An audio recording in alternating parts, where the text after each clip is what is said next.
The Boston Marathon bombing. Subscribe for more real crime stories. Like, share, and join the discussion below. Smoke filled the air. Screams echoed down Boylston Street. The sound of the second explosion had just rolled through downtown Boston like thunder. Runners who had moments ago been celebrating their finish now lay scattered on the pavement, some clutching their legs, others in shock. Flags from around the world lined the street, now torn and covered in dust. Sirens blared as first responders sprinted toward the chaos, weaving through broken barriers and abandoned water bottles. The blue and yellow finish line banner flapped in the wind, its colors barely visible through the smoke. People cried out for help, others searched for loved ones in panic. A police officer's voice shouted, "We need medics. Now." The scene looked like a war zone, metal twisted, glass shattered, shoes scattered everywhere. No one yet knew what had happened, but it was clear. Something terrible had struck the Boston Marathon. In the middle of it all, cameras were still rolling. One captured the exact moment the second bomb detonated, just 12 seconds after the first. The blast tore through the crowd, sending shrapnel flying in every direction. As the haze began to clear, the horrifying truth became apparent. This wasn't an accident. It was an attack. And as the clock ticked past 2:50 p.m., Boston, one of America's oldest and proudest cities, had become the center of the nation's fear. The question on everyone's mind: who could do this? But before investigators could answer, they had to deal with the aftermath. Hospitals were overwhelmed. Police sealed off the area for blocks. Streets once filled with cheering spectators turned into silent zones of emergency vehicles and flashing blue lights. For many, that day would be burned into memory forever. For some, it was the day they lost loved ones. For others, it was the day they saw true heroism, strangers running into danger to help the wounded. As the FBI arrived, they began collecting every detail: fragments, bags, cameras, cell phone footage. Somewhere in the chaos, they knew, lay the clues to who had done this. But what no one yet knew was that two brothers, living just outside the city, were watching the news quietly, seeing the terror they had caused unfold on national television. They were calm, almost emotionless. And while Boston searched for answers, the brothers were already planning their next move. The city didn't know it yet, but this was only the beginning. What was about to happen next would shock the entire nation once again. 2 days had passed since the Boston Marathon bombing, and the city was still on edge. Police worked day and night, combing through thousands of photos and hours of video footage. The FBI had taken over the investigation, turning a local tragedy into a national manhunt. News stations ran nonstop coverage, slow-motion clips of the explosions, interviews with survivors, and pleas from officials asking for the public's help. In a darkened command room, agents studied every camera angle from the finish line. "Freeze it there," one investigator said, pointing to a figure on the screen. A young man wearing a white baseball cap stood near the crowd, his expression blank. Next to him was another man, slightly older, wearing a black cap and carrying a heavy backpack. Both were walking calmly away just seconds before the first explosion. The agents leaned in closer. "That's them," someone whispered. Later that evening, the FBI released the images to the public.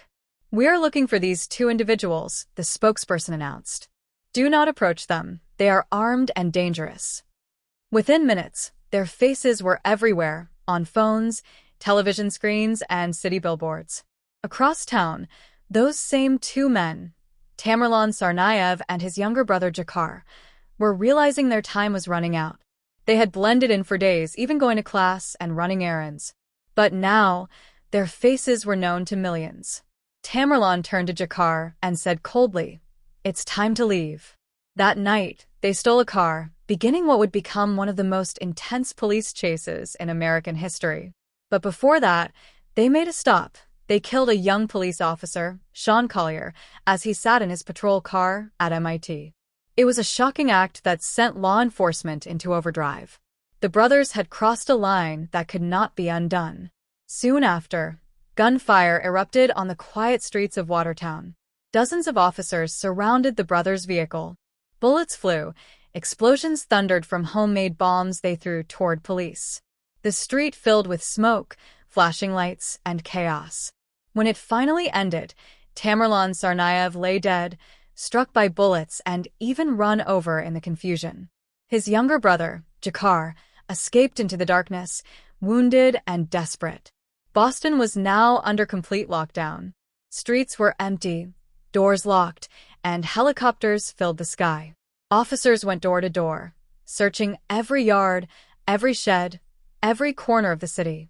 No one knew where he was, but everyone knew this manhunt would end soon. The question was how, and at what cost. The sun rose over Boston to the sound of helicopters. The city was silent, almost ghost-like. Streets that were usually crowded were empty. Schools were closed. Businesses shut their doors. Police officers from every corner of Massachusetts worked side by side, searching for one man, Jakar Tsarnaev, the surviving Boston Marathon bomber. For hours, they found nothing. SWAT teams moved through neighborhoods in Watertown, checking backyards and garages. Families huddled inside their homes, peeking through curtains as armored trucks rolled by. The fear was heavy in the air. No one knew if Jakar would strike again. Then, just as evening began to fall, a homeowner stepped outside for air. His name was David Henberry, and something caught his eye. His boat, covered by a tarp in the backyard, had a dark stain on it. As he got closer, he noticed the tarp was torn, as if someone had crawled inside. His heart began to race. He pulled the tarp slightly and saw movement. He stepped back and called 911. Within minutes, the entire neighborhood filled with flashing blue and red lights. Police surrounded the area, ordering everyone to stay inside. A helicopter hovered above, its infrared camera confirming what everyone feared. Jakar was hiding inside the boat. Officers shouted commands through loudspeakers. "Come out with your hands up." But there was no response. Minutes felt like hours. Suddenly, gunfire broke out. Police believed he was armed. Then came silence. More gunshots. Another pause. Finally, a voice over the radio. "Suspect in custody." Boston erupted in relief. After 4 days of fear and heartbreak, it was over. Jakar Tsarnaev was pulled from the boat, bloody but alive.